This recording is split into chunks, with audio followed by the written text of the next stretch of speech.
180 millimetre ground clearance ഒക്കെയുള്ള ഇന്ത്യക്ക് പറ്റിയൊരു വാഹനമാണിത്.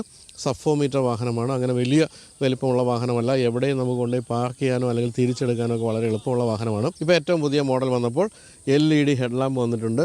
മനോഹരമായ സിംഗിൾ എലമെൻ്റുള്ള ഒരു ഹെഡ്ലാമ്പാണ് വന്നിരിക്കുന്നത്. അതുപോലെ തന്നെ മനോഹരമായ ഒരു ഡയറ്റ റണ്ണിംഗ് ലാമ്പാണ് പണ്ട് തൊട്ടേ ഉള്ളത്. അത് LED തന്നെയായിരുന്നു. അത് അതേപോലെ നിലനിർത്തിയിട്ടുണ്ട്. അതിൽ ഇൻ്റഗ്രേറ്റ് ചെയ്ത് ടേൺ ഇൻഡിക്കേറ്റേഴ്സും വന്നിരിക്കുന്നു. ലോകത്തിലെ തന്നെ ഏറ്റവും മികച്ച വാഹനങ്ങൾ നിർമ്മിക്കുന്ന കമ്പനികളിലൊന്നാണല്ലോ സിട്രോൺ. എന്ന് മാത്രമല്ല ഫ്രഞ്ച് വാഹന നിർമ്മാണ കമ്പനിയുടെ എല്ലാ ഗുണഗണങ്ങളും നമുക്ക് ഈ വാഹനത്തിൽ കാണുകയും ചെയ്യാം. ഏറ്റവും താഴെയായിട്ടാണ് ഫോഗ് ലാമ്പ് കൊടുത്തിരിക്കുന്നത്. അതിൻ്റെ ചുറ്റും ഒരു അലൂമിനിയം ഫിനിഷുള്ള ബ്രഷ്ഡ് അലൂമിനിയം ഫിനിഷുള്ള ഭാഗമൊക്കെ കൊടുത്തിരിക്കുന്നു. അതുപോലെ വളരെ കനത്ത ക്ലാഡിംഗ് ഒക്കെയാണ് ചെറിയൊരു വാഹനമാണെങ്കിൽ പോലും മുൻഭാഗം തൊട്ട് നമ്മൾ കാണുന്നത്. അതങ്ങനെ സൈഡിലേക്ക് നീളുകയും ചെയ്യുന്നുണ്ട്. സൈഡിലേക്ക് വരുമ്പോൾ 15 ഇഞ്ച് ടയറാണ്. അതിൽ സ്റ്റീൽ ഫിനിഷും ബ്ലാക്ക് ഫിനിഷും ഒക്കെയുള്ള അലോയ് കൊടുത്തിരിക്കുന്നു. അതും ഭംഗിയായിട്ടുണ്ട്.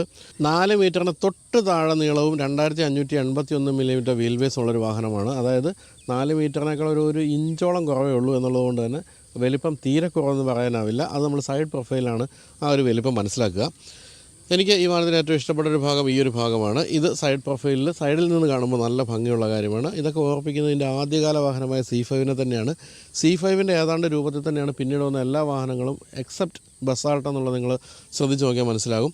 വളരെ ഭംഗിയുള്ള രൂപം എന്ന് മാത്രമല്ല ഒരു ഹെവിനെസ് എന്ന് പറയുന്നത് തീർച്ചയായിട്ടും ഈ ഒരു ഭാഗത്താണ് നമുക്ക് മനസ്സിലാക്കാൻ സാധിക്കുക.